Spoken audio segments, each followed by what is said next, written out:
Dacă arunci o piatră roșie într-o mare albastră, în ce se va transforma piatra?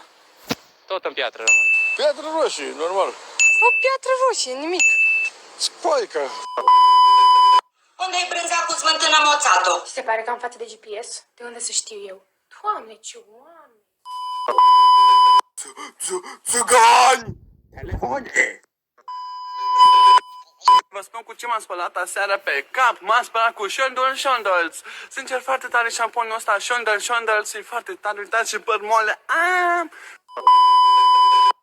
Ce lumina aracă care n-ar pe mine, sunt că cămara. Inimele, sunt că face plăcere. Trebuie să strigăm deodată. Deodată și deodată. Strigă, nu deodată. Deodată, mă, murătură. Deodată! Vlade, da, Cristi. Scrii scenariu, da, Cristi. Spui minciuni, nu, Cristi. Ia dă-mă să văd. Concurenta cu numărul 4. Care este capitala Angliei? Dar vă rog frumos să nu mai suflați. Rusia. Salut! O, domnule Castor, cum de ai dinții așa de albi? Fă cuterul de la Magna Cartone, dă-te morțe! Fetele mele de 10-11 ani, eu nu înțeleg de ce puneți la story pe Insta că, vai domnule, m-a lăsat și plâng. Eu la vârsta voastră plângeam doar dacă mi se rupea mâna la păpușă. Sunteți nebune la cap? Cineva trebuie să meargă la magazin. Drum bun. Eu nu pot, am un proiect pe foc. Trebuie să mergi tu. Da? Și atunci cioburile? Cioburile cine le strânge? Ce cioburi? Nu, vede la un copil un suc și o să bea apă.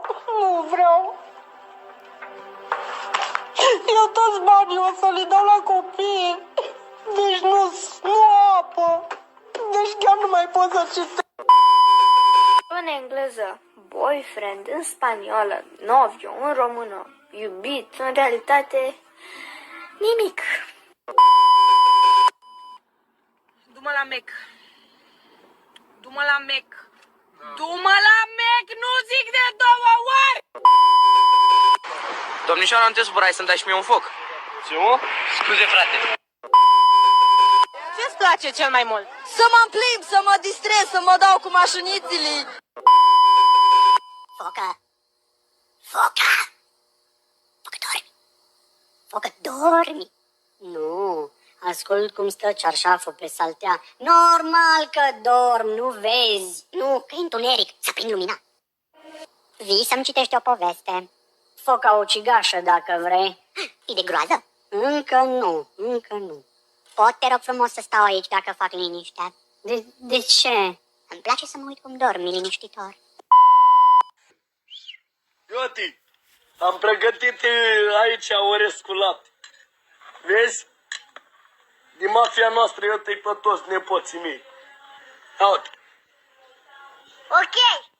Vezi? Eu îl pregătesc. Ești nebun? Că-s mafia. Eu orez cu lapte.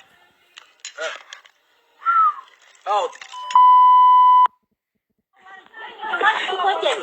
Nu mă ce comul ei, să fac comul ei, că eu am întregul comul tău. Pleacă-pa de aici, da, pleacă-pa de aici. Băi, ai venit în față la Dan și-ai spus în dimineață? Dar ce Dar ce trebuia să fiu deja de bani? Păi dacă ce faci de un invers,